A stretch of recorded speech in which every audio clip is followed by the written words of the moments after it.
try to the extent that you can, help us understand what that community is going through right now? I don't think we can ever understand it, Brandi. You know, you sit down over there and there's these little crosses that have these hearts on them. And there's one that says, "You were a good friend." And it was spelled wrong. Like, they were so little.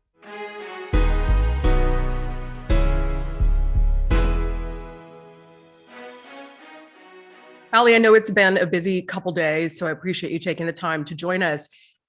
Just for people's information, you were really close to where this shooting happened, and I believe you were one of, if not the first reporters on the scene.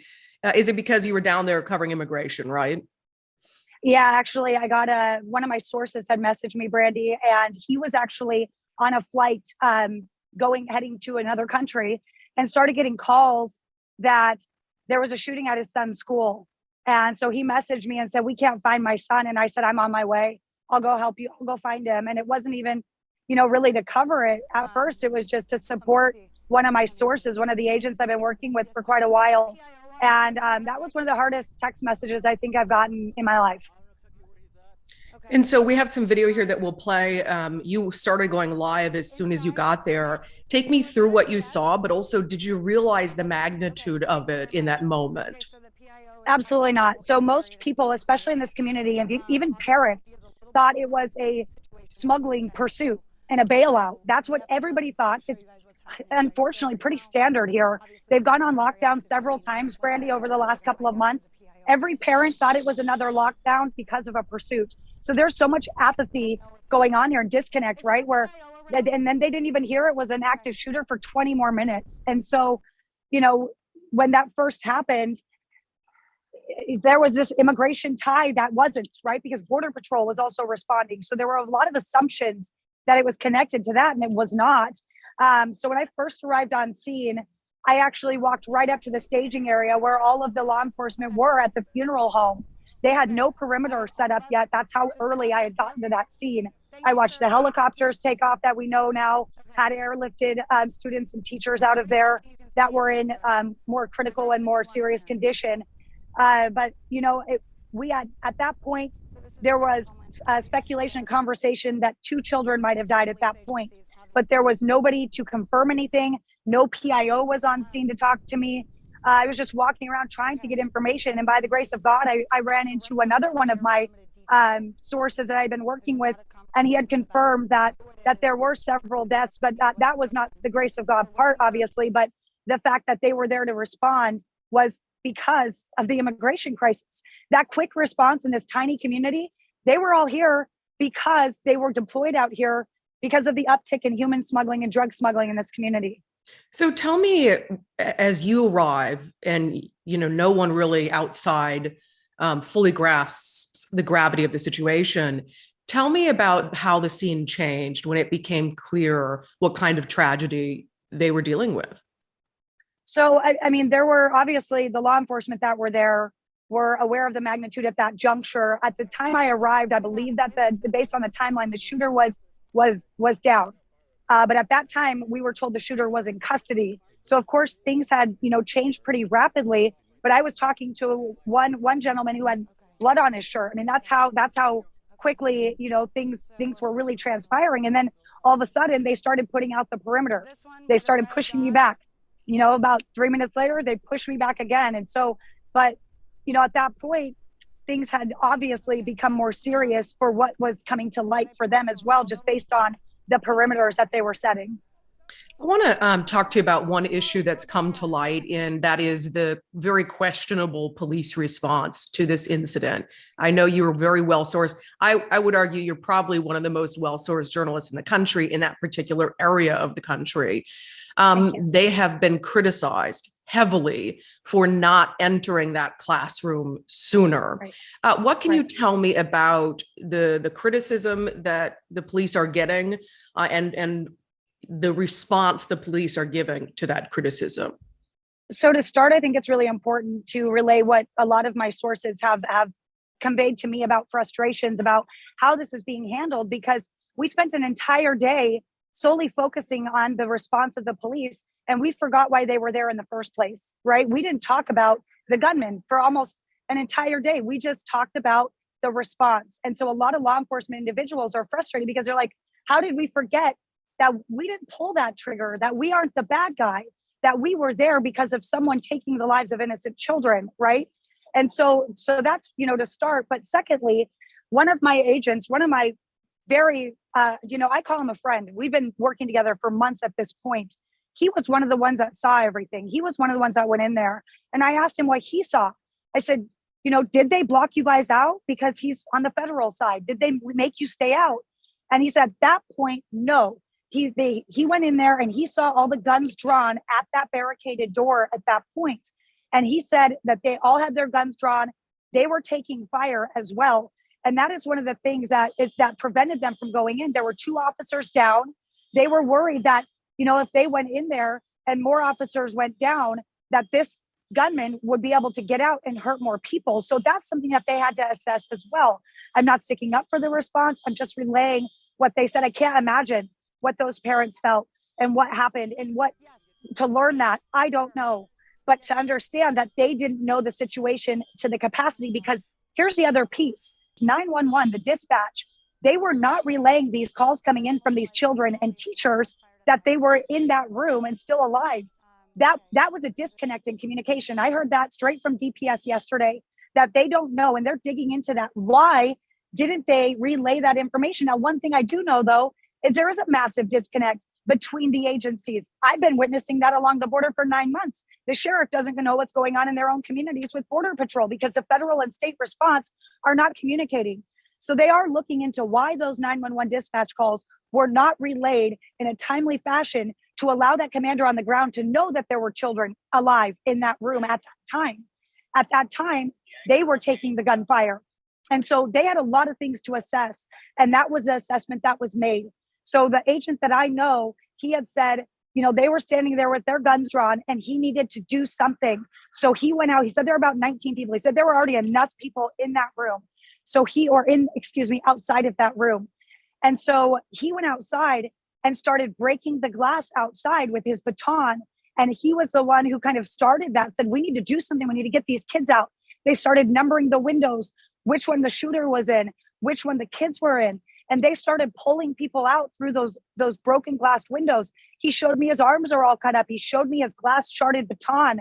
He had blood all over his uniform. He extracted a teacher that was shot in the stomach as well. And she, survived, but she was not in those rooms. So we're trying to piece together, where was she? Was she shot outside? Because apparently, based on my 3rd grade source, they were at recess. That's also not being reported. They were outside and ushered back inside of that building. And he said, we were broken up. Our classmates, we were all separated. I ended up in a 2nd grade building and he's a 3rd grader. So that's something else that they're looking into. But we do know that shooter gained entry through a propped open door that a teacher had propped open so she could go and make a phone call. And I asked, well, is there a security issue here? I mean, what's standard operating procedure for active shooters? Because we all know you get under the desk when you're inside. What's the protocol when you're outside at recess? Do you put those kids back in the school? Because now we know he went in the school. So that's something that they need to look into, and they need to also, break down as well. Another thing that DPS confirmed that I have been reporting since basically the first day is this happened in 2 classrooms. This was not a 1 classroom situation. It was 2 that were conjoined by a bathroom. And so, when you look at this number, the sheer magnitude of people, you're like, how was there that many people in 1 class? Well, there were 2 classrooms impacted. And so that was, those things are all obviously coming out now, but I have been reporting that based on eyewitness accounts, based on my sources telling me that. And it's good to see them corroborating what I've been reporting now for a few days. Yeah. And I mean, everyone agrees that it is the shooter's fault. Obviously, it's not the gun's fault. It's not the police's fault about what happened, but it is important to scrutinize the police response, because it does seem like there are some gaps of time that certainly need to be accounted for. Allie, you've been down there. What does the community want? Of course, it launches another conversation about gun control. Texas is a very pro-gun state. What are you hearing from community members and people involved about what they think should happen? A lot of people in this area that I've talked to, Brandi, they want change. They don't want this to keep happening in the nation, obviously, but not one of them has called for gun control. I will say that not one has said he should not. I mean, they don't believe that an 18-year-old should have been able to go in and buy an AR if he can't go and buy a beer. But they also don't necessarily believe in, the government coming in and making new laws, because as you said, Texas is a state that is a proud, state to carry firearms. It's been a decades old kind of cultural tradition, if you will. You walk around, they've got, guns on their holsters, but, contrary to what probably a lot of people believe, they're not walking around waving guns around, acting like we've got guns out here. It's just a normal thing. And, a lot of people are carrying guns now that wouldn't have been a year ago. And they tell me it's because they have people end up on their front lawn when bailouts end up on their front lawn. We've got mothers and grandmothers now carrying guns that didn't a year ago because they don't feel safe in their own homes in Texas. So that's something that needs to be addressed as well. When they don't feel safe. Just for people who aren't familiar with the lingo, bailout is a human and drug smuggling pursuit, which ends in a crash usually. And those people that are in that smuggling attempt, say there's 8 people in that vehicle, they end up bailing out. They get out of the car and they run, and they end up in people's yards. And so a lot of people are carrying ammunition and weapons that normally wouldn't be, Brandi. So you also got a chance to sit down at length for about an hour and speak with the grandfather of the shooter. The shooter was living with the grandfather at the time, is my understanding.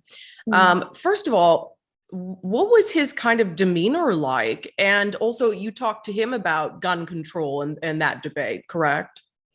I did, yes. So this was a couple days after the incident had happened. He said that it had finally hit him. So this was on Thursday that we talked. He said it had finally hit him at about noon that day. He had just come from the hospital where his wife was shot in the face. She was shot in the side of the cheek here. He said it came out from under her ear. So she was coherent that day. She was communicating via writing, which is some good news there. But he was telling me, how the whole scene played out and what happened. But I think, at that point, he had hung his head down several times in our conversation, long pause, audible sighs.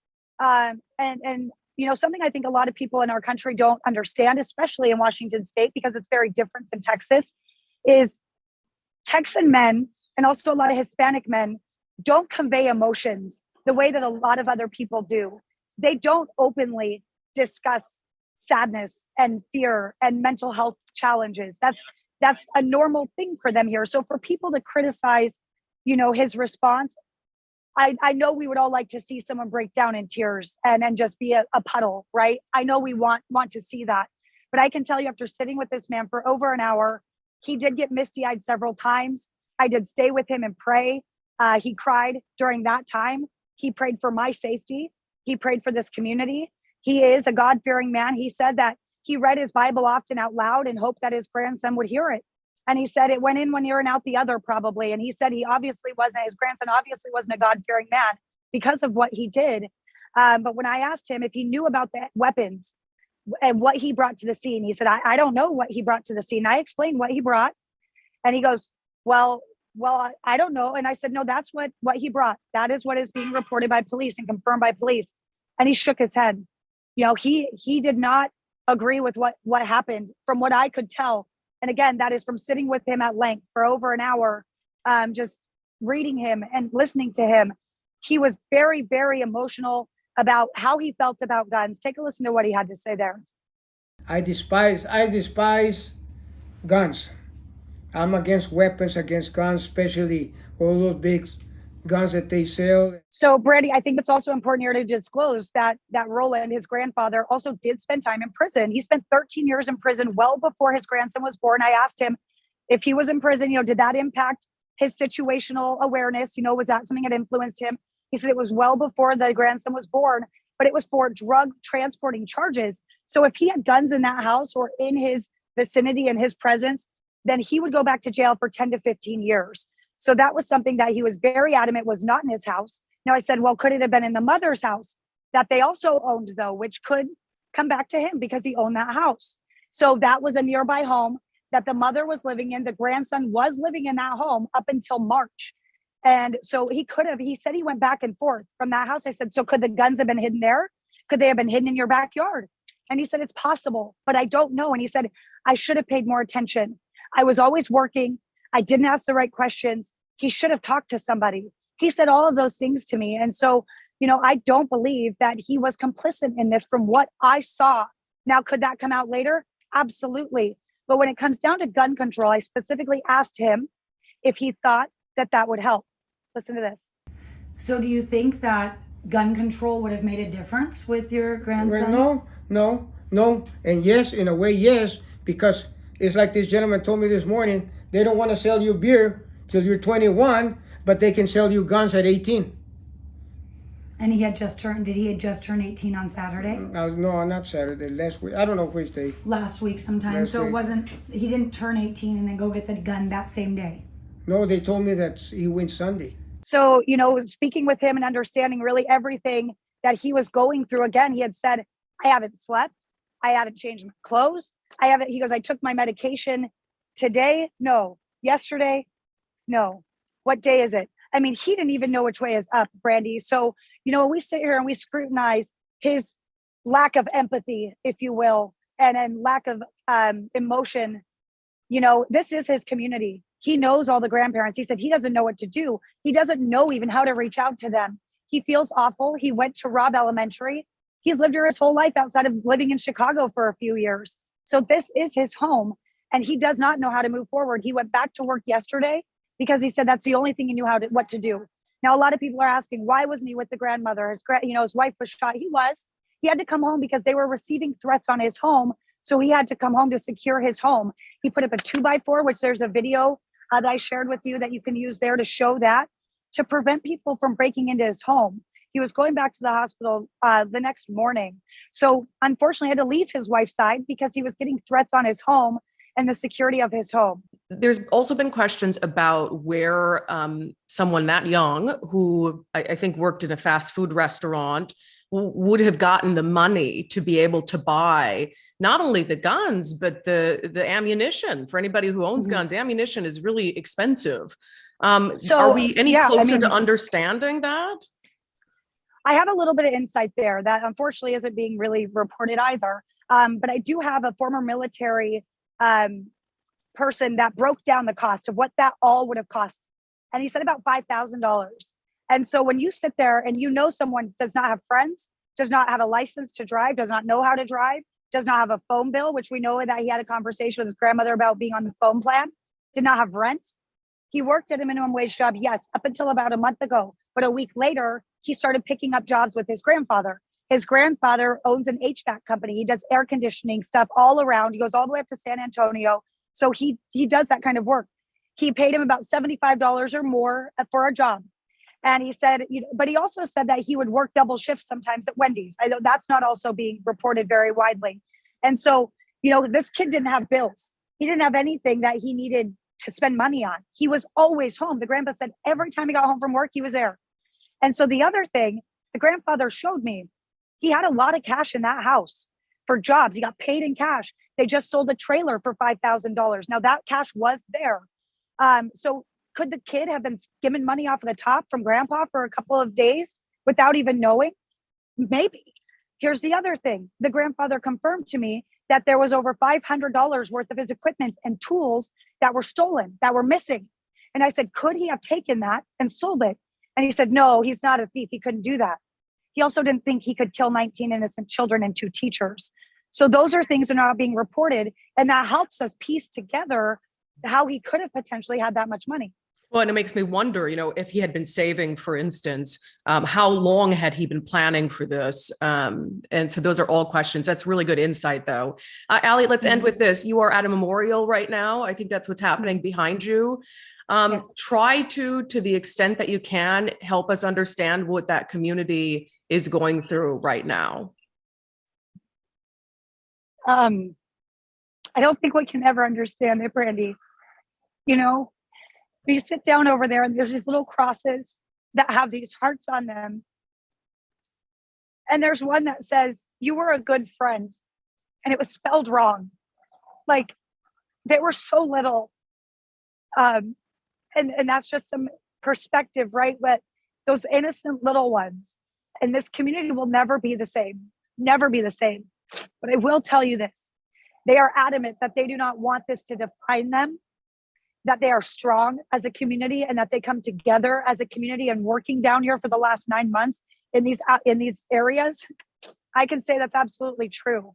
These people are Uvalde strong. They are broken right now.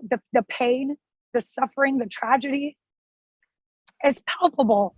How can it not be? It's just, it's just something that shouldn't have ever happened. And these people are reeling, Brandi, and it's going to take them a long time. They're not going to be okay today. They're not going to be okay tomorrow. Not going to be okay probably in a year. But at some point, this small community, they are going to lean on each other and they are going to rebuild what Uvalde means to them.